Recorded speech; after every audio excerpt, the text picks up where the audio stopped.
ကဲအားလုံးပဲကောင်းမွန်တော်မနက်ကလေးရနေကောင်းမွန်တဲ့အရာလေးနဲ့ကလေးကပြန်လည်ပြီးကျွန်းသွလိုက်ပါတယ်ကျွန်တော်အခုပြပြပေးမယ်အကြောင်းအရာလေးကတော့ကျွန်တော်တို့ဒီအရင်ပတ်ဒါဆိုရင်ပိတ်ရည်များခဲ့တယ်တော့မှကျွန်တော်ဒီအဖွင့်နေပါတော့တင်းလာနေမှာဆိုရင်ကျွန်တော်မိတ်ဆွေတို့ကိုပြပြခဲ့တယ်ပေါ့နော်ဒီကနေ့မှာတင်းလာနေမှာကလင်လာအပိုင်းဘိုင်ရဲ့ကျွန်တော် main ွယ်ရှိရဆိုပြီးတော့အဲ့ဒီကလည်းကျွန်တော်ခေါ်ခဲ့တယ်ဒီမှာဆို sample ပုံသေးလေးထည့်ပေးတာပေါ့နော်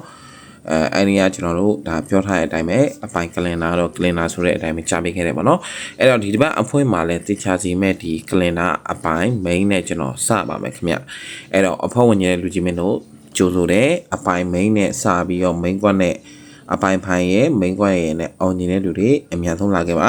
အဲ့တော့ဒီတင်းလာလေးတရက်ထဲပဲလဲယူလို့ရတယ်လို့တနင်္လာနေ့စပြီးတောက်ကြံနေဒီ APC ဝင်နေတယ်ဆိုလဲရတယ်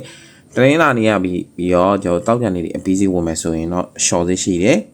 တရက်ထဲဆိုရင်တော့တရက်စာသေးရှိရပါတော့အဲ့တော့မနေ့ဖြတ်မှာဖွင့်တာနဲ့ကျွန်တော်အရင်ပတ်လိုမျိုးဖမ်းမိခဲ့တဲ့ cleaner main ဘိုင်နဲ့ main ကွက်လိုမျိုးဒီဘက်မှာအဖွင့်လှညင်တယ်လို့ရှိတယ်เนาะအဖွင့်လှညင်တယ်လို့ရှိတယ်ဆိုရင်အရင်ဘက်ကမရလိုက်တဲ့လူတွေလာခဲ့ဖို့ cleaner ဖိတ်ခေါ်တယ်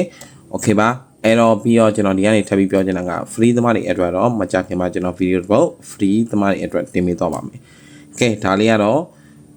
လုံးဝ share ကြီးနဲ့အောင်မြင်တဲ့လူတွေအတွက်အဖွဲ့ဝင်မှာခေါ်တာဖြစ်ပါတယ်။เนาะအရင်ဘက်ကမရလိုက်တဲ့လူတွေဒီဘက်မှာအဖွင့်လာနေတယ်ဆိုတော့လာခဲ့ဖို့ဆရာကေကဖိတ်ခေါ်ပါတယ်။ကျွန်တော်ကေလင်းဖြစ်ပါတယ်။